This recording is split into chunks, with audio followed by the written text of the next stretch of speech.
मैं out of city गया हुआ था, अभी वापस आया। मेरा बस नहीं चल रहा था, मैं रास्ते में ही लाइव आ जाता, लेकिन मैंने सोचा एक बार पहुंच लूं घर वापस तो फिर लाइव आता हूं। लेकिन बात इतनी जरूरी है कि मुझे फौरन लाइव आना पड़ा। माशाल्लाह 20,000 बंदा मैं देख रहा है।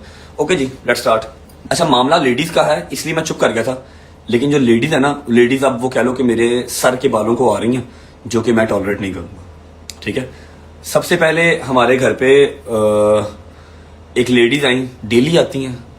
अब एक बात मैं क्लियर कर दूं कि मेरे दरवाजे पे मिनिमम से मिनिमम एट अ टाइम 70 से 80 और मैक्सिमम 200-250 बंदा खड़ा होता है।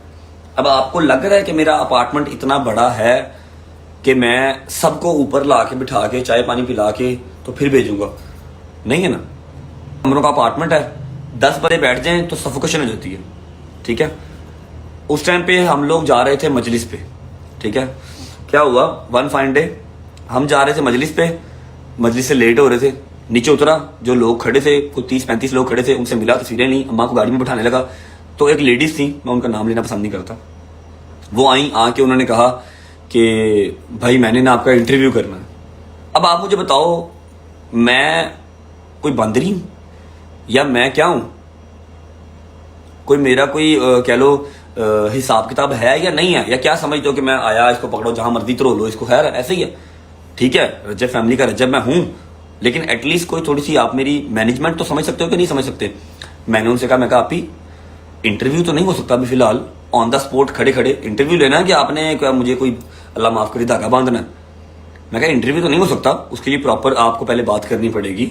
ठीक है, हमारे भी 100 हिसाब किताब है, फिर इंटरव्यू होगा। हाँ, आप अगर व्लॉग कर रही हैं तो आप खोलें कैमरा, मैं आपको शाउट आउट दे देता हूँ, कोई मसला नहीं है, थंबनेल ले लेते हैं। मैंने उनसे इस तरह बात की, उन्होंने कहा हाँ चलें ठीक है, आप फिर इंटरव्यू के लिए टाइम कब देंगे? मैं कहा इंशाल्लाह मुहर्रम सफर के बाद, मैं वेला, जैसे मर्जी जहां मर्जी। अच्छा खैर, मैंने उनसे कहा जी मुहर्रम सफर के बाद आप आ जाइएगा, मैं आपको इंटरव्यू दे दूंगा। उन्होंने कहा जी ठीक है। फिर अम्मा से भी बात हुई, आपसे बात हुई थी? आपने तो कहा ना कि मुहर्रम सफर के बाद आज ना बात होगी, मैंने उसके साथ उसी जगह पे खड़े होकर कहा कि बेटे इसके अलावा, इंटरव्यू के अलावा भी जो आप अच्छा काम कर रहे हो, मैं इसको अप्रिशिएट करती हूँ। आपको किसी चीज की जरूरत पड़े, इसके अलावा मैं हाजिर हूँ, मेरा बेटा हाजिर है। मैंने गाड़ी में बैठने से पहले उससे खड़े होकर बात की, कहती मुझे अम्मा आपका इंटरव्यू भी चाहिए उन औरतों के लिए, जो मैंने कहा बेटे मैं हाजिर हूँ जब आप। अच्छा, उन औरतों का इंटरव्यू का कोई लेना देना नहीं है, उन औरतों का बहाना होता है। ठीक है, इंटरव्यू लेना है कि जी व्यूज आएंगे, रजब का और अम्मा का इंटरव्यू करेंगे, व्यूज आएंगे तो पैसे आएंगे। ठीक है, दूसरी बात ये कि अम्मा ने कहा मैं जल्दी करवा दूंगी, मैंने ये कहा कि मुहर्रम सफर के बाद करवा दूंगी। मैं तो मुहर्रम सफर की बात नहीं की, मैं बेटे जब आपको। उसके बाद उन्होंने अपना व्लॉग ऑन किया जी, मैंने उनको शाउट आउट दिया। उन्होंने कहा जी आप मुझे कैसे मिलेंगे दोबारा? मैंने कहा जी यहाँ मिलूंगा जैसे अभी मिला हूं, क्योंकि ये मेरा घर है। इस बात को भी उन्होंने डबल मीनिंग में ले लिया कि जी अमीर हो गए हैं तो इतना क्या गरूर आ गया। अच्छा, मैं क्या कहता कि जी मैं आपको किसी कैफे में डेट पे मिलूंगा? ऐसे कहना सी ना, जैसे अभी मिला हूं वैसे फिर मिलूंगा दोबारा। ये मेरा घर है, आपको मेरे घर का पता लग गया, मतलब आपको मेरा पता लग गया, सिंपल इज दैट। उन्होंने क्या किया, अपना व्लॉग कंप्लीट किया। अपना व्लॉग कंप्लीट करते हुए उन्होंने घर जाके कहा कि जी वो लोग बड़े अच्छे से मिले हैं और रजब भाई ने कहा है मुहर्रम सफर के बाद वो मुझे टाइम देंगे।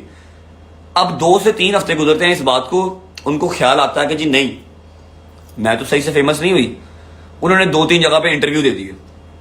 अब वैसे ये इंटरव्यू लेने वाले जिनको पता है, अब ये सारे इंटरव्यू लेने वाले वो हैं जो पहले मुझे मैसेज कर चुके हैं, मैंने इनको टाइम नहीं दिया।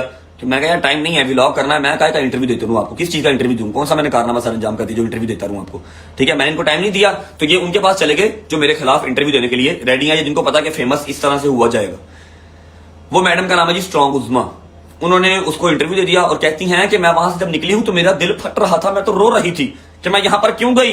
नहीं, मुझे तो दुआएं देती निकली, खुश निकली यहाँ से वो। आपको दुआएं देती निकली है, मेरा माथा चूम के निकली है। ठीक है, अच्छा आपका बहुत अच्छा लगा। कहती है मैं सारे रास्ते रोती रही। अगर आप रोते रहे थे तो आप व्लॉग ही अपलोड ना करते, आपने मेरा व्लॉग क्यों अपलोड किया? आपके साथ साथ 40 लोग नीचे और खड़े थे, कोई रोता हुआ नहीं गया, आप ही क्यों रोते हुए गए? शायद आपके नसीब में लिखा था रोना। अब इनकी पता क्या कोशिश थी कि मैंने कहा है यहां पर खड़े होके, तो यहीं पे सड़क पे खड़े होके ही रजब मुझे इंटरव्यू दे दे, मुझे शाउट आउट भी दे दे, अपने व्लॉग में भी दे दे और सारा कुछ कर ले। फर्स्ट ऑफ ऑल तो ऐसे नहीं होता। ठीक है, फिर दूसरी बात ये कि मैं आपको दोबारा कैसे मिलूंगी?